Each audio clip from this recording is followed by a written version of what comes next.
Nikwambie kisa cha rafiki yangu mmoja. Huwa namsema tena na tena. I used to tell him about Jesus Christ, kuhusu wokovu, anakataa. Ni Muislamu. Mimi na rafiki wa Waislamu wengi na napenda Waislamu. Mimi ni Mkristo, rafiki wa Waislamu. I want you to note that. Watu wa Ufufuo na Uzima wengine wananuna sana nikisema mimi rafiki wa Waislamu, lakini hutabadilisha. Mimi ni rafiki wa Waislamu. Sasa rafiki yangu mmoja Muislamu nilikuwa namwambia habari za Yesu sana. Namwambia hivi, Yesu ndiye njia, kweli na uzima. Njia ya kwenda mbinguni ni Yesu. Lakini as normal anasema bwana nataka kunibadilisha dini, nataka kunibatiza. Sasa siku moja akaugua bwana, hapa Muhimbili. Akaugua, ni mheshimiwa, akaugua. Sasa mimi nikapigiwa simu kwamba yule rafiki yako nilikuwa nakwenda kumsalimia, of course. Nikimwambia nimwombea anakataa. Nasema bwana mashehe wataniombea.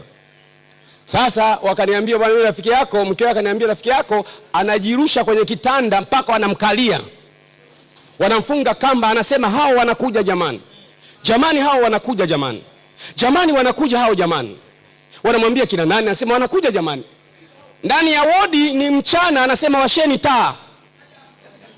Giza jamani, washeni taa. Alafu anasemaje? Wanakuja jamani. Sasa mimi nikaenda pale, nikamkuta anarusha miguu, anasema wanakuja. Lakini anaongea anasema hivyo, sio nyinyi. Sio nyinyi, ni wale. Sio nyinyi, nyinyi hamnihusu, mimi ni wale. Mimi najiuliza ni nini? Nikamshika mkono kichwani. Nikasema katika jina la Yesu, ewe kifo unayetaka kumchukua mtu na kufunga na kuzuia, huna nafasi ya kumchukua kwa jina la Yesu. Niliposema neno hilo, akafumbua macho. Alipofungua macho, akaniangalia mimi, akashuka kwenye kitanda, akapiga magoti.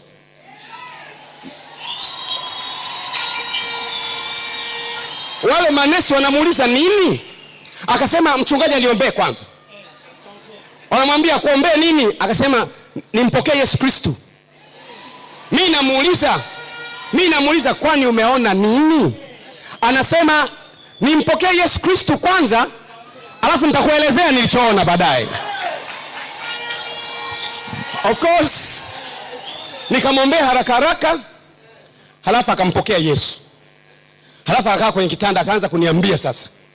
Akasema bwana sikiliza bwana, yani nilistukia ghafla, haya macho nayoona, macho yangu haya yamefumba. Nikawa nang'ang'ana nikodoe nione, yamefumba. Halafu haya macho yangu yalipofumba, akasema ndani ya mtu kumbe kuna macho mengine. Akasema macho mengine yakafunguka. Yalipofunguka macho mengine ya ndani, nikaona kule